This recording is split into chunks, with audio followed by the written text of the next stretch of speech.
I don't know if you... I'm out of the closet.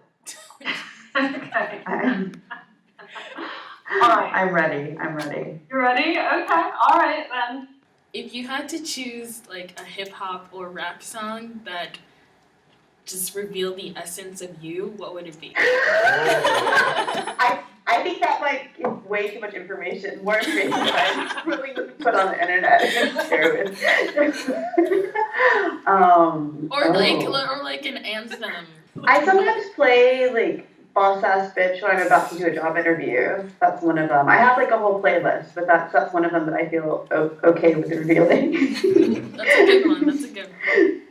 I like that your question presumes that we're musical and that we know things about music.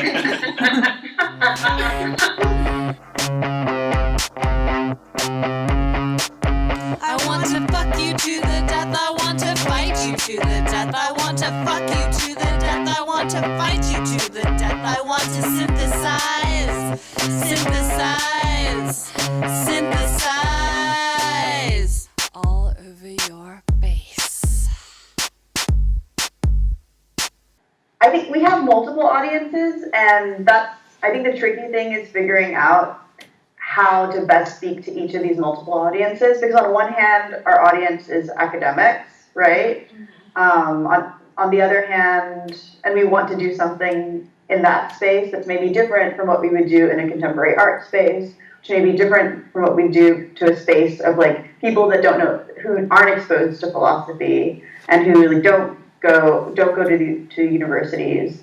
And like making things accessible in that way too. So I think that we have at least those three different audiences. I think that most of the people who come to our shows are either queer people interested in performance, like queer music for performance stuff, curators, grad students, professors. I think those are the people that mostly show up. I wanna fuck you to the death, I wanna fight you to the death, I wanna synthesize. So I was wondering if you could discuss a bit more of the significance of gendered orality and erotics and why you chose to work that into your music videos? I think it's about the ability to speak, to articulate, to have a voice, to be heard.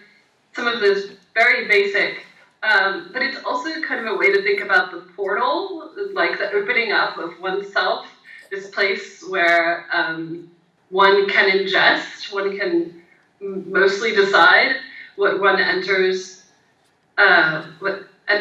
into their body. So this portal between the self and the world, the project is kind of about. Assert your will to power.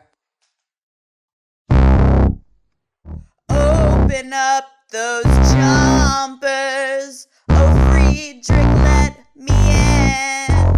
Bite me, Nietzsche. Bite me, Nietzsche. Bite me, Nietzsche. And we were also both kind of influenced by the Cannibalist Manifesto, right? So the Capitalist Manifesto by Osvaldo de Andrade, written in 1928, is about consuming your enemy, so ingesting your enemy, taking nutrient from your enemy, and then ultimately excreting them. Something that we're interested in is consuming the other, and the power that one might derive from ingestion. And also taking the parts that like are useful to you and spitting out the other parts, right? There's another part of that. By choosing to talk back to these old white dudes, how do you feel about then piquing the interest of your audience and them going to look up these old white dudes instead of somebody else?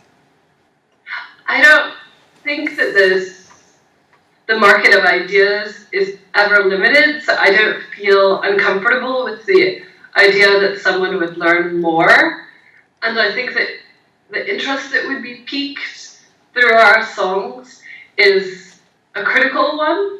And these writers have written, in some cases, in interesting ways, in other cases in highly destructive colonialist ways, part of our modern condition. So being aware of that and understanding its origins and the premises upon which society is built, I think is an important approach. And I don't think that just because someone then, gets interested in what's Hegel's master-slave dialectic, what does that have to do with colonialism, that they won't study Frantz Fanon. In fact, I think quite to the contrary. If you start understanding something about Hegel and the way that he conceives of notions of power, you will have to start thinking about others who are conceiving them much differently.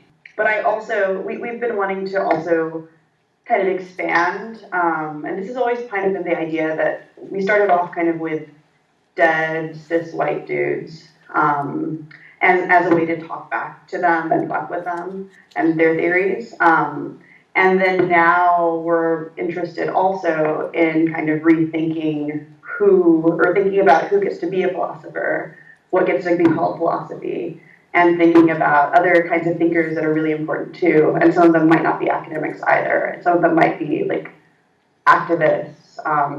And we're also wanting to shift away from, dead cis white dudes.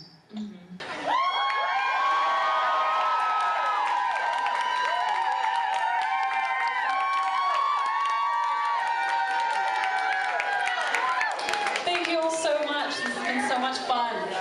Thank you for our go-go dancers and to Dorian and Electra and